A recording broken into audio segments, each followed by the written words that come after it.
আজকে আমরা দুটি গাণিতিক সমস্যার সমাধান করব, অর্থাৎ যৌগিকরণ নির্ণয় করব দুটি ভিন্ন ধরনের গাণিতিক সমস্যা। আচ্ছা, সমস্যা দুটি কি আমরা দেখি, অর্থাৎ গাণিতিক সমস্যা দুটি আমরা এখন দেখব। প্রথমটি আছে হচ্ছে integration sine dx divided by cos x to the power 1/3 into sin x to the power 5/3। আর দুই নম্বর গাণিতিক সমস্যাটি হচ্ছে এমন 5 cos 4x into sin 3x। তাহলে এখন আমরা কি করি, এই গাণিতিক সমস্যার সমাধান শুরু করব। আর এক নম্বর গাণিতিক সমস্যাটি আমরা সমাধান করব প্রতিস্থাপন পদ্ধতির সাহায্যে। তাহলে এখন আমরা সমাধানটা শুরু করতে পারি। তাহলে হচ্ছে সমাধান 1 নম্বর। আচ্ছা, এখানে আমরা আগে লিখে ফেলি প্রশ্নটা। ইন্টিগ্রেশন সাইন দিলাম, তারপরে হচ্ছে dx divided by cos x to the power 1/3 into হচ্ছে sin x to the power 5/3। এখন আমরা এখানে যে কাজটি করব, লব এবং হরকে cos স্কয়ার x দ্বারা ভাগ করব। কি করব, লব এবং হরকে cos স্কয়ার x দ্বারা ভাগ করব। আচ্ছা, তাহলে লব এবং হরকে কি করব, cos স্কয়ার x দ্বারা করব ভাগ। তাহলে cos স্কয়ার x দ্বারা ভাগ মানে হচ্ছে কি, এখানে হচ্ছে 1/cos স্কয়ার x আর dx তো থাকলোই। আর এই ক্ষেত্রে হবে হচ্ছে cos x to the power 1/3 into sin x to the power 5/3 divided by cos x square. আচ্ছা, ইকুয়াল, এখন কথা হচ্ছে 1/cos স্কয়ার x, এটা সমান কি লেখা যায়, 1/cos স্কয়ার x, আর এটা সমান লেখা যায় হচ্ছে sec স্কয়ার x। তাহলে আমরা এখানে লিখব sec স্কয়ার x এর হচ্ছে dx আর ডিভাইডেড বাই আরেকটা বিষয় আমরা দেখি, এই যে cos টু দি পাওয়ার 1/3 আর এখানে আছে ডিভাইডেড cos স্কয়ার x। আমরা জানি যে x to the power a divided by x to the power b হলে সূচকের একটা নিয়ম আছে, ভাগের ক্ষেত্রে সূচক বিধি। ভাগের ক্ষেত্রে কি, সূচক বিধি। যদি b to the power b greater than a হয়, অর্থাৎ এখানে আছে x to the power a divided by x to the power b, আর যদি b গ্রেটার দেন a হয়, সেক্ষেত্রে আমরা এভাবে লিখতে পারি 1 divided x to the power b minus a। 1 divided x to the power b minus a। যদি b greater than a থাকে, আমরা এভাবে লিখতেই পারি। এই ধারণাটাই বা সূচকের এই ভাগ বিধিটা বা ভাগের ক্ষেত্রে সূচক বিধিটা আমরা এই ক্ষেত্রে প্রয়োগ করি। এখানে খেয়াল করি, এখানে cos x এর পাওয়ার আছে 1/3 আর ডিভাইডেড বাই cos x এর পাওয়ার আছে 2। 2 হচ্ছে 1/3, 2 হচ্ছে 1/3 এর চেয়ে বড়। সুতরাং আমরা এই সূচক এই বিধিটা প্রয়োগ করতে পারি, আর ভাগের ক্ষেত্রে সূচক বিধিটা আমরা এখানে প্রয়োগ করতে পারি। তা সুতরাং এখানে আমরা পাবো, প্রথমে আমরা লিখে ফেলি হচ্ছে sin x to the power 5/3 আর divided by cos x to the power 2 minus 1/3। এখানে আমরা সূচকের এই ভাগ বিধিটা প্রয়োগ করলাম। এখন কথা হচ্ছে 2 থেকে 1/3 বিয়োগ করলে কি হয় দেখি আমরা। 2 বিয়োগ 1/3 ইকুয়াল হচ্ছে, এখানে এটা যেহেতু ভগ্নাংশের বিয়োগ আমরা লসাগু করব, তাহলে পাচ্ছি আমরা 3। তাহলে এখানে হচ্ছে 6 মাইনাস 1 ইকুয়াল হচ্ছে 5/3। তাহলে 2 থেকে 1/3 বা 2 থেকে 1/3 বিয়োগ করলে আমরা পাচ্ছি 5/3, অর্থাৎ এখানে আমরা পাবো cos x 5/3। তাহলে আমরা লিখব এখন, এখানে আছে sec স্কয়ার x dx আর এখানে হচ্ছে sin x to the power 5/3 divided by cos to the power 5/3, অর্থাৎ cos x to the power 5/3। এখন sin ডিভাইডেড বাই cos, তাহলে কি হবে?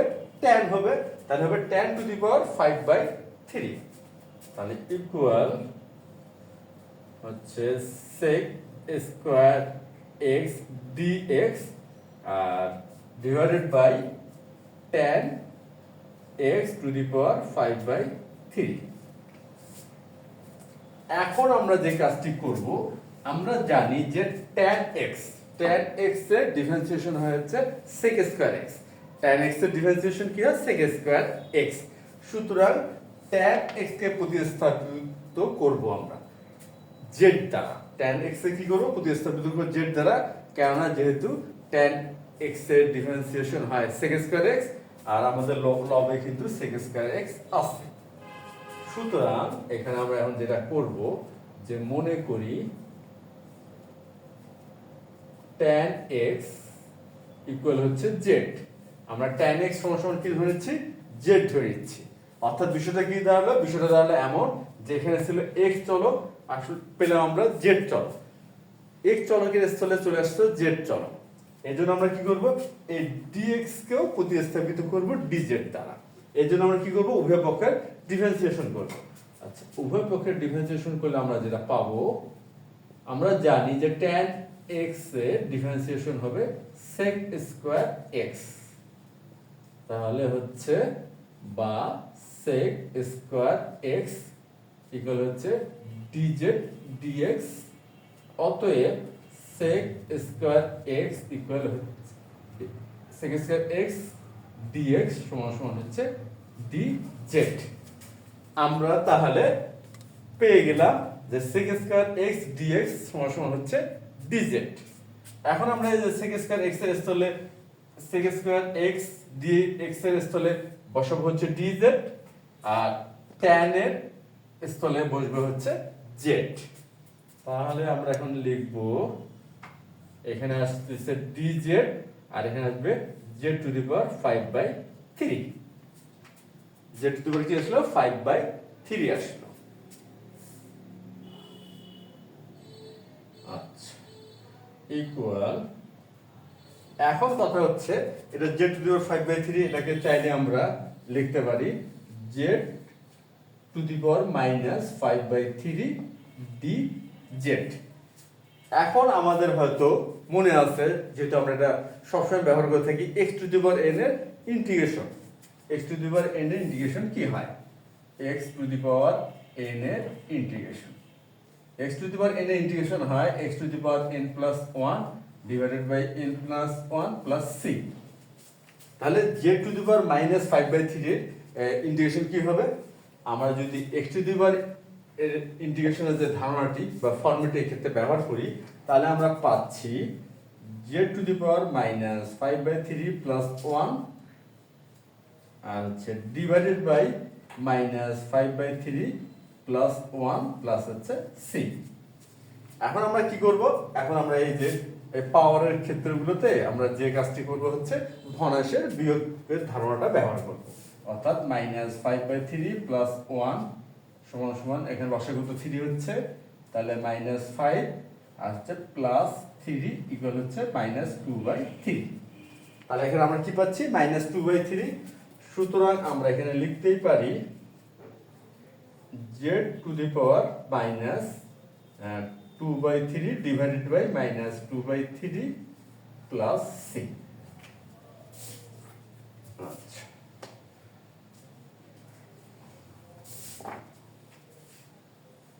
এরপর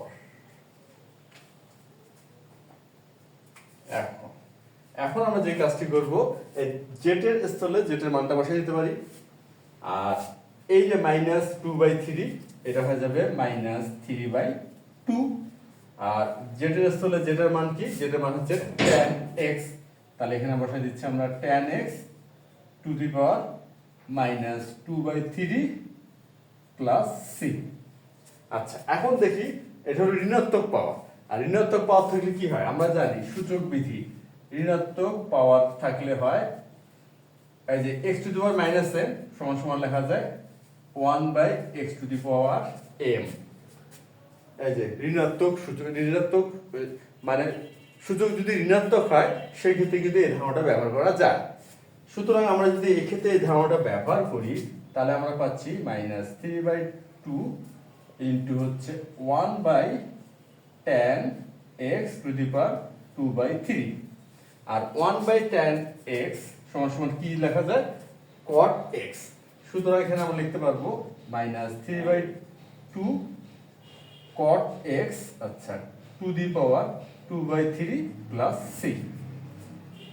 আর এটাকে আমরা চাইলে এভাবে লিখতে পারি 3/2 cot x, এখানে 2/3 পাওয়ার 2/3 প্লাস c। আচ্ছা, তাহলে আমাদের প্রথম গাণিতিক সমস্যার সমাধান কিন্তু হয়ে গেল। আমরা যোগজীকরণ নির্ণয় করে আমরা যেটা পেলাম সেটা কি পেলাম, -3/2 cot x to the power 2/3 plus c। এটা হচ্ছে আমাদের 1 নং গাণিতিক সমস্যার সমাধান আমরা করে ফেললাম। আর এই ক্ষেত্রে আমরা ব্যবহার করছি প্রতিস্থাপন পদ্ধতির ধারণা। এখন আমরা শুরু করব 2 নং গাণিতিক সমস্যার সমাধান। আচ্ছা, তাহলে এটা আমরা প্রথমে বোর্ডটা পরিষ্কার করে ফেলি।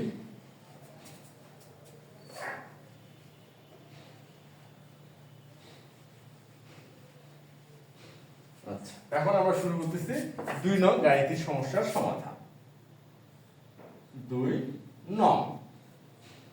আচ্ছা, এখানে আমরা প্রথমে লিখে নেই 5 cos 4x ইন্টু হচ্ছে sin 3x dx।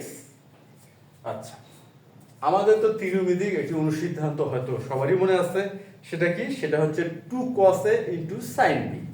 এটা সমান কি লেখা যায়, 2 cos a ইন্টু হচ্ছে sin b।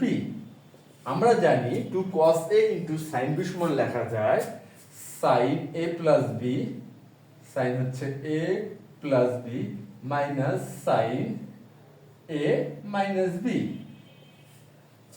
তাহলে কি হচ্ছে বিষয়টা দাঁড়াচ্ছে এমন, 2 cos a into sin b সমান লেখা যায় sin a plus b minus sin a minus b।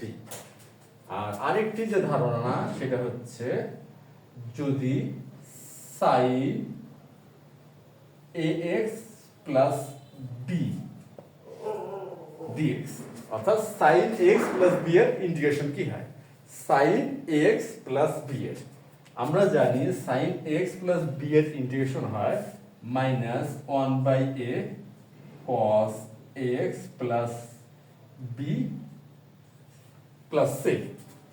এটা হচ্ছে sin ax প্লাস b এর ইন্টিগ্রেশন নির্ণয়ের একটি ফরম্যাট বা ধারণা। আমরা এভাবে sin ax প্লাস b এর ইন্টিগ্রেশন করে থাকি। আর এই যে ফরম্যাটটি আমরা দেখলাম, এই ফরম্যাটটিও কিন্তু প্রতিষ্ঠিত বা দাঁড় করানো হয়েছে প্রতিস্থাপন পদ্ধতির সাহায্যে। এটা কিন্তু আমরা জানি, কেন আমরা পূর্বের ক্লাসগুলোর একটিতে আমরা এই ফরম্যাটটি প্রতিস্থাপন পদ্ধতির সাহায্যে দাঁড় করেছিলাম। আচ্ছা, আজকে আমরা কি করব, এটা ব্যবহার করব। আচ্ছা, তাহলে প্রথমে আমরা দেখি 2 cos a into sin b এর অনুসিদ্ধান্তটি। আচ্ছা, এখন কথা হচ্ছে এখানে আছে 5 আর আমাদের ফরম্যাটটি আছে 2 cos 2 আর কি, 2 cos a into sin b। এই জন্য আমরা কি করব, এখানে একটা 5টাকে বাইরে নিয়ে আসি ইন্টু 1/2, অর্থাৎ আমরা এই ফরম্যাটে আনার চেষ্টা করতেছি 2 cos a into sin b। তাহলে 1/2 ইন্টু 2, তাহলে এখানে 1/2, এই যে 2 নিলাম, তাহলে কিন্তু এখানে হয়ে গেল আমাদের 2 আসলো, আবার মানেরও পরিবর্তন হলো না। আর এই 5টা তো এই 5, অর্থাৎ এই 5টা চিন্তা করার আমাদের দরকার নেই। 5 ছিল, আমরা 5 লিখলাম, আর 2 আনতে হতো, এই জন্য এটা 2 লিখলাম। আর এটা 2 যেহেতু আমরা অতিরিক্ত লিখছি, এই জন্য 1/2 দ্বারা এটাকে গুণ করলাম, অর্থাৎ আমরা ফরম্যাটটাও নিয়ে আসলাম, মানেরও কোনো পরিবর্তন করলাম না। তাহলে 2 cos 4x ইন্টু হচ্ছে sin 3x, এটা হচ্ছে dx। এখন আমরা খেয়াল করি 2 cos a into sin b এই ফর্মেটটি কিন্তু আমাদের চলে আসছে। সুতরাং আমরা এখন কি লিখতে পারবো, sin a plus b minus sin a minus b। আর এখানে হচ্ছে 5/2 ইন্টিগ্রেশনাল সাইন দিলাম, তারপর আমরা লিখতেছি এখন sin a প্লাস b, অর্থাৎ sin 4x plus 3x minus sin a minus b, অর্থাৎ sin 4x মাইনাস 3x। এখানে আমরা একটা সেকেন্ড ব্র্যাকেট ব্যবহার করি, তারপরে এখানে হচ্ছে dx। আচ্ছা, তারপর আমরা এখন যেটা পাবো আর কি, মানে হিসাবটা করবো আর কি, এখানে যেহেতু আছে sin 4x plus 3x, তাহলে এখানে আমরা পাচ্ছি sin 7x, আর এখানে sin 4x minus 3x, তাহলে এখানে পাচ্ছি আমরা sin x। আর এখানে তো 5/2 থাকলোই, 5/2 ইন্টিগ্রেশনের সাইন দিলাম, তাহলে এখানে হচ্ছে sin 7x minus sin x, first bracket দিলাম, এটা হচ্ছে dx। এখন চাইলে আমরা এটাকে কি করতে পারি, আলাদাভাবে লিখেও আমরা ইন্টিগ্রেশন করতে পারি, বা এই অবস্থা থেকেও ইন্টিগ্রেশন করতে পারি। আচ্ছা, আমরা এটা আলাদা করে নেই, তাহলে আমাদের বুঝতে সুবিধা হবে। তাহলে এখানে হচ্ছে 5/2 ইন্টিগ্রেশনের sin 7x dx মাইনাস 5/2 ইন্টিগ্রেশনের সাইন দিলাম sin x dx। এখন আমরা কি করতে পারি, এই যে sin ax plus b, এই যে ইন্টিগ্রেশন নির্ণয়ের ধারণা, এক্ষেত্রে আমরা এখানে ব্যবহার করতে পারি, বা এই ফর্মুলাটি আমরা সরাসরি এখানে ব্যবহার করতে পারি। তাহলে আমাদের কি হচ্ছে, এখানে দেখি ax plus b, অর্থাৎ a কে, a হচ্ছে এখানে যেটা x এর সহগ, খেয়াল করি এখানে ax plus b আছে, তাহলে x এর সহগ সেটাই হচ্ছে a, তাহলে -1/a, অর্থাৎ x এর সহগটা এখানে -1/a, আর cos ax plus b। আর এখানে খেয়াল করি এখানে আছে sin 7x, অর্থাৎ আমরা যদি এটার সাথে কম্পেয়ার করি, sin 7x কে আমরা লিখতে পারবো 7x plus 0। তাহলে ব্যাপারটা কি দাঁড়ালো, sin ax plus b যা, আর sin 7x plus 0 তাই, আর 7x এর সাথে 0 যোগ করাতে 7x এর মানে কোনো পরিবর্তন হলো না, আর আমাদের কিন্তু ফরম্যাটটা আমরা এখানে পেয়ে গেলাম। তাহলে এখানে a মানে হচ্ছে কি, a মানে হচ্ছে 7, আর b মানে হচ্ছে 0। a মানে কি 7, b মানে 0, আমরা তুলনা করলাম কার সাথে, ax plus b এর সাথে। ax plus b এর সাথে আমরা তুলনা করলে a মানে পাচ্ছি 7, আর b মানে পাচ্ছি 0। তাহলে সুতরাং কি হবে, -1/a, এখানে 5/2 তো গুণ আকারে থাকলোই, তাহলে হচ্ছে -1/a, তাহলে এখানে হবে -1/7। তারপর হচ্ছে sin থাকলে কি হচ্ছে, cos হচ্ছে, তাহলে হচ্ছে cos 7x। শূন্য লেখা না লেখার মধ্যে কোনো পার্থক্য নেই, এই জন্য আমরা শূন্যটা লিখলাম না। তারপরে -5/2। আচ্ছা, তারপর কি হবে, এই যে 5/2 এটা sin x। আচ্ছা, এখানে sin x, x এর সহগ কি 1, তাহলে এই ক্ষেত্রে a মানে হচ্ছে কি, এই ক্ষেত্রে a মানে হচ্ছে 1, আর এখানেও b মানে হচ্ছে 0। তাহলে 1/-1/1, তাহলে কি হচ্ছে -1, -1/1, কেন এই যে 1/a, তাহলে 1 এর জায়গায় 1, আর এর জায়গায় হচ্ছে 1, তাহলে কি হচ্ছে সমান -1। তাহলে ওই -1 আর এখানকার মাইনাস মিলে কি হবে, প্লাস হবে। আচ্ছা, এটা আমরা পরের স্টেপেই করি, তাহলে এখানে আমরা লিখি -1/1। বোঝার সুবিধার জন্য আমরা এটা পরের ধাপে করি, এই ধাপে -1/1 লিখলাম, আর sin x টা হয়ে যাচ্ছে কি cos x, sin x টা হবে cos x। তাহলে এখানে আমরা লিখে ফেলি cos x, আর হলো একটা ইন্টিগ্রেশন ধ্রুবক হচ্ছে c। আমাদের কিন্তু ইন্টিগ্রেশনটা করে ফেললাম। আচ্ছা, তারপর এখন আমরা যেটা পাবো, এই যে মাইনাস আছে, তাহলে আমরা এটা গুণ করে দেই, তাহলে হচ্ছে -5 ডিভাইডেড বাই হলো 14 cos 7x, এই মাইনাসে মাইনাস হচ্ছে প্লাস, তাহলে 5/2 cos x প্লাস হচ্ছে c। আমরা কিন্তু ইন্টিগ্রেশন নির্ণয় করে ফেললাম। এখন এখানে যে বিষয়টা আমাদের খেয়াল করতে হবে আর কি, যার জন্য আমরা এই গাণিতিক 2 নং গাণিতিক সমস্যার সমাধানটা করলাম আর কি, সেই বিষয়টা কি, বিষয়টা হলো এমন, এখানে আমরা খেয়াল করে দেখি, এই যে cos 4x আর sin 3x, এই দুটি কি অবস্থা আছে, ত্রিকোণমিতিক এই দুটি অনুপাত গুণ অবস্থায় আছে। আচ্ছা, ইন্টিগ্রেশনের ক্ষেত্রে দেখা গেছে গুণ অবস্থায় যখন একটি রাশি থাকে, বা একটি ফাংশন যখন দুইটি সংখ্যা বা দুইটি রাশির বা দুইটি অনুপাতের গুণ আকারে থাকে, সেই ক্ষেত্রে ওই ফাংশনটির সরাসরি ইন্টিগ্রেশন করা একটা সমস্যা আছে, বা মানে খুব জটিল একটা পদ্ধতি হয়ে যায়, বা অনেক সময় করাও সম্ভব হয় না। এই জন্য আমরা কি করলাম, এই জন্য এই গুণ অবস্থা থেকে আমরা এই যোগ বা বিয়োগ এই অবস্থায় নিয়ে আসলাম। গুণ অবস্থা থেকে কি নিয়ে আসলাম, যোগ বা বিয়োগ। এটা খেয়াল করি, এখানে ছিল গুণ অবস্থায় cos 4x into sin 3x, এই ত্রিকোণমিতিক অনুপাত দুটো এখানে আছে গুণ অবস্থায়। আর এখানে আমরা কি কি অবস্থায় নিয়ে আসলাম, এই যে খেয়াল করে দেখি, আমরা পেয়ে গেলাম sin 7x minus sin x। এখানে কিন্তু আমরা বিয়োগ অবস্থায় নিয়ে আসছি, অনেক সময় যোগ অবস্থা আসতে পারে বা বিয়োগ অবস্থা, এখানে কিন্তু আলাদা আলাদা হয়ে গেল, অর্থাৎ গুণ অবস্থা থেকে আমরা এটাকে সরাইতে পারলাম। যে গুণ অবস্থা থেকে আমরা সরাইতে পারলাম সেক্ষেত্রে কিন্তু আমরা খুব সহজেই এটা ইন্টিগ্রেশন করে ফেলতে পারলাম প্রতি অন্তরজের ধারণা ব্যবহার করার মাধ্যমে।